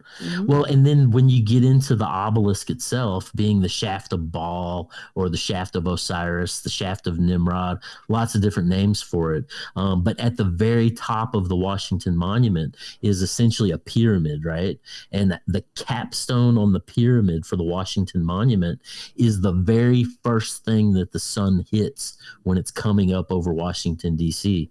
And it literally is a metal pyramid because they've got the it's an aluminum pyramid. Right. And that now when you get into aluminum and the alchemical ideas of aluminum, it's not a natural substance that you find in nature. It's something that has to be refined out of nature, separated from nature, right? Yeah, and it's called bound to other things. Right. It's called aluminum. Alum relating to the light, being that it refracts and shines light. So, within the ideas of illumination or Lucifer, the aluminum is very much a succinct symbol. Ruby is actually an aluminum crystal. Right. Star ruby. That goes back to the Apotheosis, because you got the star ruby, which is the six-sided star. Six-sided star, yeah. And within the aluminum silicate producing that six-pointed pattern. But it's also the most abundant mineral on the face of the earth. Like I said, but it doesn't occur naturally, but it's in everything, right? Let's see. So where are we going to go here? Crowley had a ritual called the Star Ruby. What's that? Crowley did have a ritual called the Star Ruby. Called the Star Ruby. Yeah, one of the few that he actually did right. Yeah. So. But what's really interesting is when we get into biblical prophecy and the idea of the beast in the bottomless pit being specifically related to Apollo, right? If we follow the character of Apollo back, he was one of the Hyperboreans during the Saturnian age that lived on that island of the true north. And essentially when the earth changed its rotation during the last of these great kind of resets or beginnings of a new time, Apollo came down from Hyperborea and he brought his medicinal gardens, which brought us pharmakia. He brought us the Apollo tree, which was the apple tree, which is symbolically used as the symbol of temptation. Right, but it was actually a pomegranate. I know, or some say what's the lemon? I've heard several. No, it's there's several different interpretations of what the fruit was to tempt, but it's just interesting now in modern vernacular that they say it was an apple tree, which very symbolically ties into Snow White, Apple computers, all these different ideas of temptation, Right, but I think it's funny though that they were targeting Apollo even in that propaganda, and it's like, well, let's see here. Maybe people they were doing a lot of magic. Right. They had a lot of connection to that pre-Christian era. I mean, that's where the folk magic came from. It didn't come out of Christianity. No. And for them to keep that tradition all the way up to the 1800s, that's really something. Right. And I think that's really, when they talk about Apollo being, this horrible beast, it's because he was very popular. Like all of Greece, all of the Mesopotamia, everywhere loved Apollo. And so that's the one that they target. We got to go for that guy. Right. He was both the preserver and the destroyer. He had these dual elements. But when you get into Apollo in the bottomless pit, and you get into Revelations 7:8, it says, "The beast that thou sawest was and is not, and shall ascend out of the bottomless pit and go into perdition. And they that dwell on the earth shall wonder, whose names were not written in the book of life from the foundation of the world, when they behold the beast that was and is and is not and yet is. So that gets into this prophecy again of this one God that walks as many through time, constantly reemerging and coming back, you know. Right.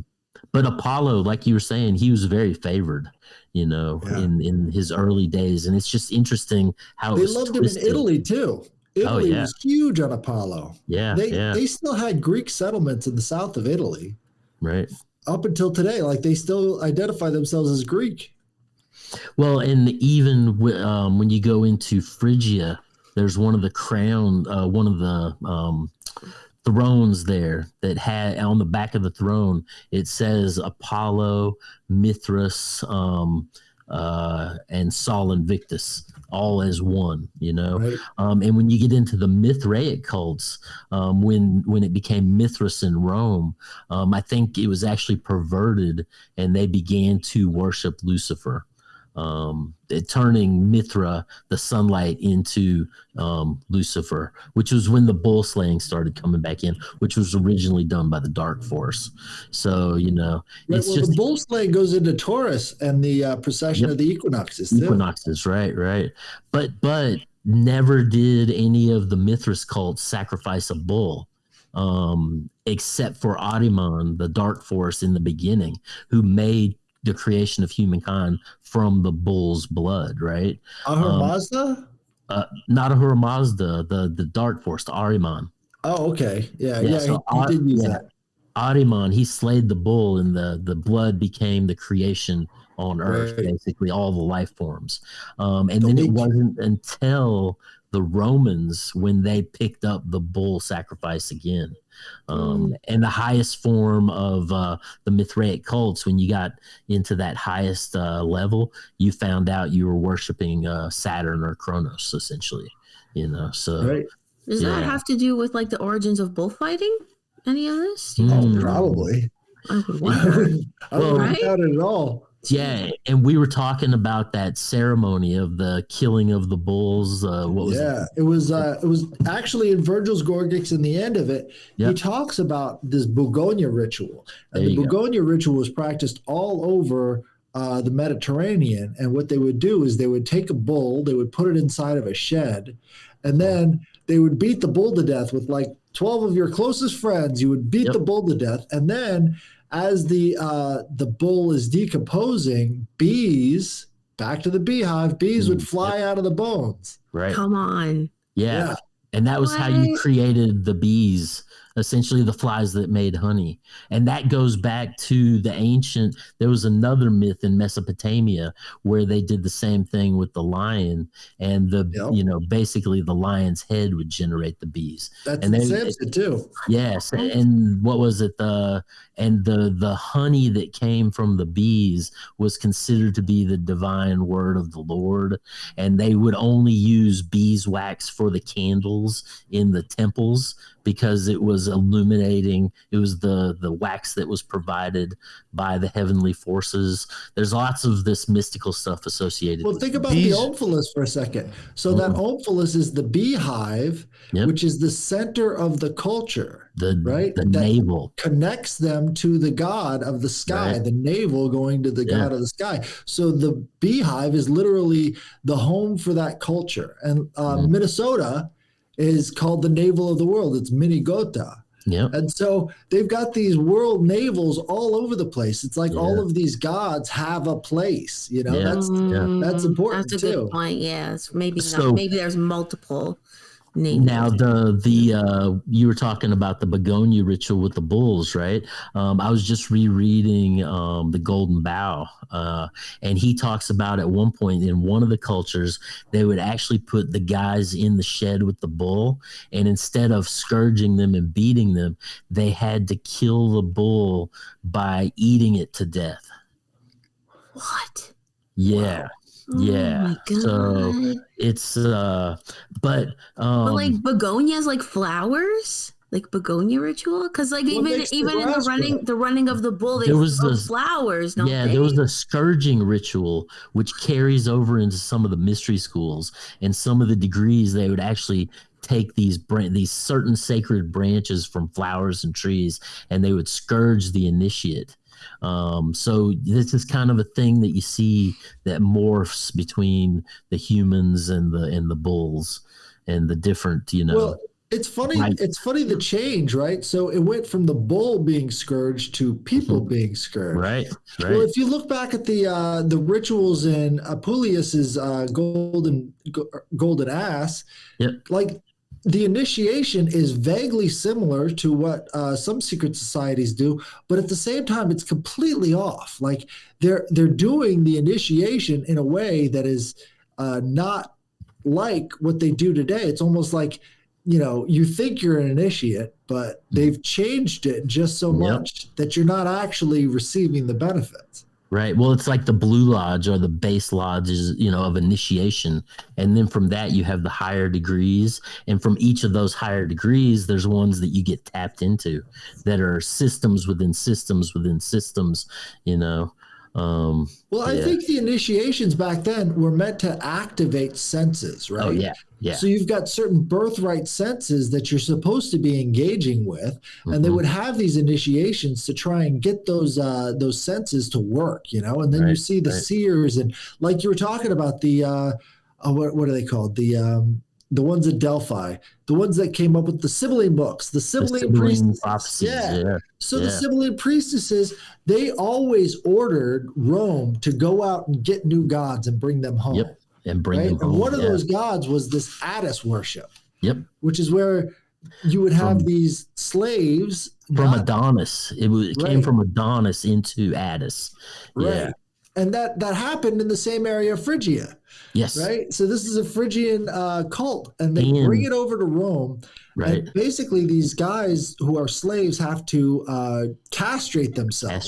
Frenzied after castration. Going into this frenzy. Right. And then they would throw that castrated organ at a person's house, and whoever it is would have to take care of them for a year. Yep.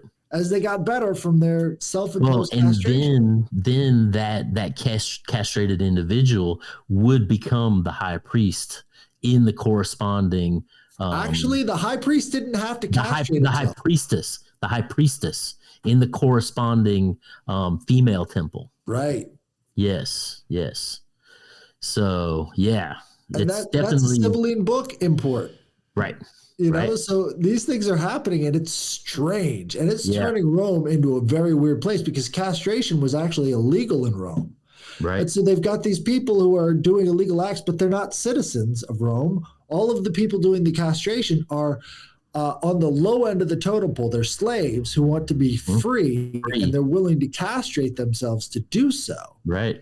What's going on right now with the trans agenda? Transgender movement. Yeah. Right? You've got these people who want to become higher in station, who want a big government job to get the affirmative action. And so they're basically going through these castration rituals to come up into the echelons of bureaucracy.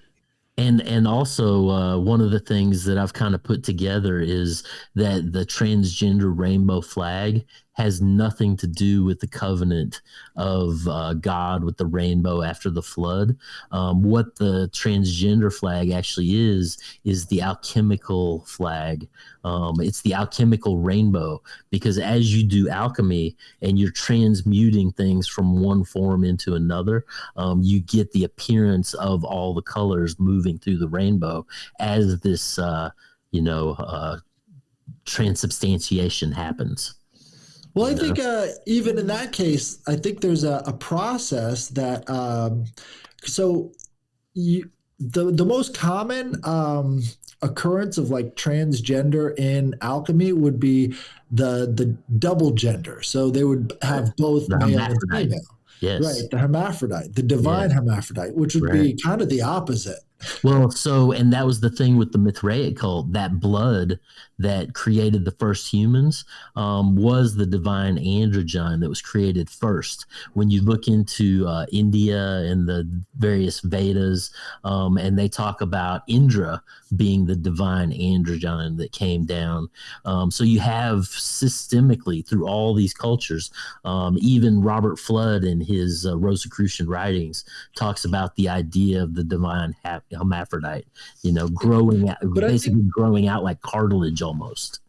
Right. I think with the the correlation here is that the people who are engaging in this would be modern day eunuchs. They're essentially removing any ability to reproduce, while the divine androgyne is like self-reproducing. Right. It was like Game of Thrones, the army, the Unsullied. That's exactly it. I was just going to bring that up. Eunuchs and slaves. Right. Until the mother of dragons, Reptilian, frees the slaves. Frees them. Right. Yeah. Oh, interesting little fun fact about Game of Thrones as well is that I was listening to something today, and they did use one of Virgil's battles. They actually used that in one of their episodes. Kind of. What was it? Yeah, it was inspired by one of Virgil's writings. Yeah. So there's a couple more things I want to cover, and then I'm pretty much wrapping it up. But the 110th Congress of the United States, right, in 2007, they passed H.R. 33.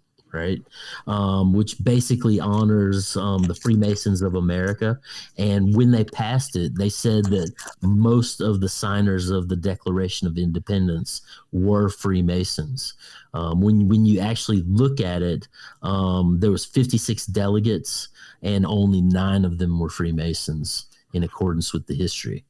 So it's just interesting they would pass H.R. 33, being the number of the master builder and the completion of the cycle, in 2007. And then I find it also interesting, getting into all this stuff, how Hillary's talking about, the tomb of Gilgamesh, and going back into the ideas of this dead and risen God, bringing that back around. It's just, so many weird and interesting things. Oh, and then have you seen the entrance to the IRS building in the United States? Is that the one? It's like a pyramid from up above? Yeah. It's no. They have a black pyramid that's engraved. It says "We the People," and it has an aluminum capstone on it. Oh my! So all these systems are, and Albert Pike, who was behind the 33, propagating the 33-degree Scottish Rite, system. 33-degree system. He basically has a statue right in front of the CIA. Used to. Did they take it down? They took it down. Yeah, that was a big thing with the BLM. They took down Albert Pike. That's the only one though that Trump wanted reinstated. That was the only statue that he requested to be put back up. Albert Pike. Yeah, he didn't care about the rest of them. No, he gotta save those Masons. Right. Well, and he was the 33-degree, a Scottish Rite guy. Basically, if you read Morals and Dogma, he talks about, the seething powers of Lucifer being welded by the Masons to basically influence and build reality. So he also is attributed to the 3 World Wars document where he's with talking Mazzini. to the Queen. Yeah. Right? And he says that the last World War will eliminate religion. Yeah. Now, what do we see? Holy warfare. Yep. Right on cue. Well, and Mazzini, we covered this in one of the shows we did, but basically he says that the Hebrews and the Arabs will basically annihilate each other. And then with the Americans and the Christians, they'll be so aghast at what, they don't know what to do. So they'll be open to the ideas of bringing forth open Luciferianism, So, yeah. But yeah, it's just interesting, this whole idea of Virgil coming forth, the ideas of the inflection of the New World Order, the just all this philosophy kind of tying a nice little bow on itself, Right. And it's so funny that the actual time period of Virgil seems to get frozen in time from then all the way up until Washington, D.C., when it's finally implemented. When it's revivified. Yeah. Right. Yeah. And you see a lot of those elements still in London, right? Yep. But London was around at the time of, it was already a Roman settlement. Right. But, it's interesting that that was like the vision of Rome, and then it just sort of comes about, and it's got all the same beliefs and everything else that we don't know about. We have to sort of find this out on our own because nobody's talking about it. Yeah, yeah. Well, and so, the idea of this Apollo, which we have in the bottomless pit in the Bible, basically returning to rule over a new Saturnian age, I feel also directly ties in with the rise of the Jewish Messiah, being the return of Jesus for the Christian, and also sparking the Antichrist of the hidden Mahdi for Islam. So these prophecies kind of roll over into all the Judaic philosophies, like holistically, that seem to be culminating with this this red heifer. That's why they call it the big G. More cows. G, yeah. Bulls and heifers. And G is what, the 11th letter? It's the number of the magician, the foundation of the idea, Jesus, 7. Is it 7? Okay, so 7. So that ties in. Yeah, that ties in with the formation of the physical world. Well, and Lisa just said on the show you guys did about the red heifer the other day, the flight that the heifers were on was flight 777. Was it? Yes. Yeah. And Virgil and simple equals 77. 77. Well, and all those 666s that we were talking about with the Washington Monument, I mean, that's the symbolic number of the sun, and gold and Christ and other factors as well, Mm-hmm. So, yeah. Crazy. Absolutely. Well, what do you say? You think that's a wrap, man? We went on for 2 hours. Yeah, for sure. Yeah. I actually had assumed it would probably be about 2 hours if I had both of these on. So that worked out perfect. Mm-hmm. Thank you everybody too in the chat. An amazing chat, man. That was great. There was actually a lot of new people in there. I haven't noticed. But that's also coming from Twitter and stuff. So I appreciate it. I'll let everybody kind of like plug themselves again, real quick. Teresa, let them know what it is up with you. Yeah, so you can find more of me on the Spiritual Gangsters podcast on YouTube, all the major podcast platforms, Instagram, and Twitter, X, whatever we're calling it these days. Yes, exactly. And Headless, let everybody know what is up with you, your show, plug your spaces. You can find me on Twitter. Just look up the Headless Giant, and we do spaces every Friday night called The Future is Ancient. We've been talking about all sorts of stuff, but Etruscans always comes up, right? And there's a place in Italy in Etruscan land that has a sword in the stone, which I think a lot more people should look up. Just look it up, check it out. I think there's a lot more interesting mysteries out there than people even give it credit for. So look me up on Twitter. Don't look me up on Facebook. I'm not on there.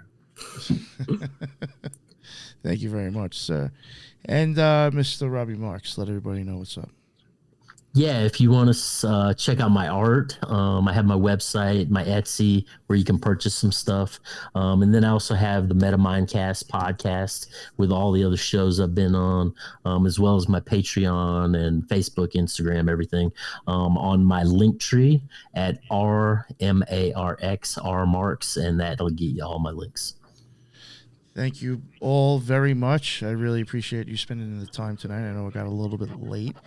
For people who are still listening, just to, I guess, give myself a shameless plug, tomorrow around 1:30, 1:45, we will be going live again, and we will be covering part 3 of the Smiley Face Killers, and it'll be me, JJ Vance, BD Salerno, and Lisa. So definitely keep an eye out for that. Should be really interesting tomorrow. I got some really interesting stuff, and I know they do. So definitely catch part 3 of 4 live if you got the time during the day. And again, I really want to say thank you for all the people in the chat. There was a lot of comments going on. A lot of people seem to be really into it, even had stuff to add. I really appreciate that. That's why I try to do lives. And if people are checking this out after the fact, when it drops, if you can, go check it out on a video platform. You will see a lot of the good comments also thrown up on the screen. So there is stuff to learn that you are not hearing from everybody. There's also, the listeners who got stuff to add. And that is the end of another Cult Rejects. And until the next one, everybody be well. Later.